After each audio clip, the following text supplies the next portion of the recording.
que ça doit être une semaine un peu bizarre pour vous. Alors, il y a ce succès au régional, et puis tout d'un coup, il y a la taxe carbone qui est reportée.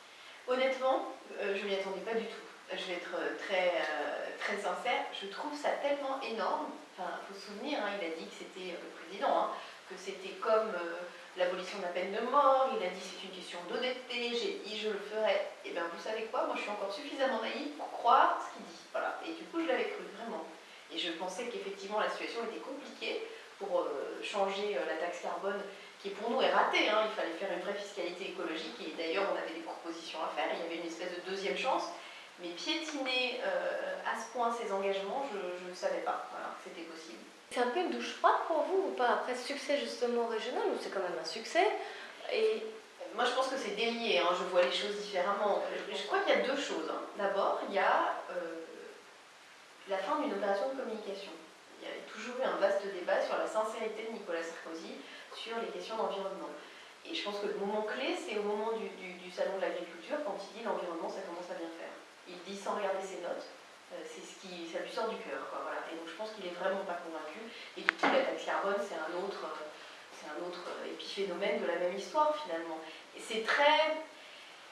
Je pense que c'est encore plus dur pour ceux qui ont vraiment participé au Grenelle et qui y ont vraiment cru. Voilà. vous pensez à Nicolas Hulot En particulier, mais il y a plein de gens qui y ont participé et qui ont vraiment cru, je crois, et qui ont vraiment cru l'avoir convaincu, avoir convaincu le gouvernement, qui ont, je crois, cru en la sincérité de Nathalie Kosciusko-Morizet et de Chantal Joanneau. Vous remarquez que Jean-Luc Borloo a disparu des écrans radars, mais il est fort, hein, parce que la taxe carbone est enterrée, le ministère, je rappelle, le vice-premier ministre, hein, c'était ça, hein, à l'écologie, a disparu. Voilà. Donc, non, c'est un peu bizarre quand même. Je pense que vu d'un autre pays, tout ça semblerait assez pitoyable. Vous auriez fait comme Nicolas Hulot? Vous retirez carrément du Grenelle? Ah oui, mais moi je pense que je l'aurais fait déjà depuis un petit moment, hein, et je pense qu'il y a des gens qui ont essayé de faire des compromis jusqu'au bout, au bout. En même temps, est-ce que c'est pas un moyen d'agir quand on est à l'intérieur du système? Ah, mais c'est toujours le débat, jusqu'où on reste à l'intérieur et à quel moment on sort. Voilà, c'est vraiment ça.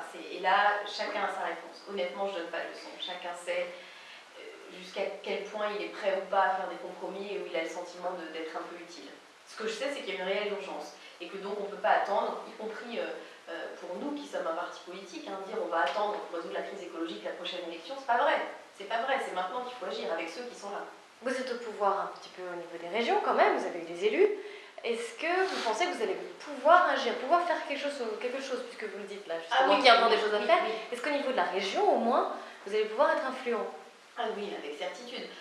Notamment sur le programme d'isolation des bâtiments et d'isolation de 200 000 logements en 4 ans, oui, on a la main, on aura les possibilités financières de mettre un organisme en place. La vice-présidente, elle s'appelle Hélène Gassin, elle est vice-présidente à l'environnement, à l'énergie, à l'agriculture. Oui, on n'aura pas toutes les clés, bien sûr que c'est insuffisant, mais quand même, surtout je crois, la possibilité de montrer pas seulement une réalisation expérimentale, mais de montrer que le début, la mise en mouvement générale, à l'échelle d'une région aussi importante que l'Île-de-France, est possible. Donc ça ne vous fait pas peur, finalement, vous ne dites pas, là il n'y a plus de taxe carbone, ça c'est fini au niveau national, vous estimez avoir encore des leviers, des manières d'agir? On ne peut pas renoncer parce qu'il y aura une mauvaise décision prise au niveau national. Non, c'est un crève-cœur parce qu'on se dit qu'on va perdre du temps. En même temps, ça rend du coup notre détermination à agir au niveau où on peut le faire encore plus grande.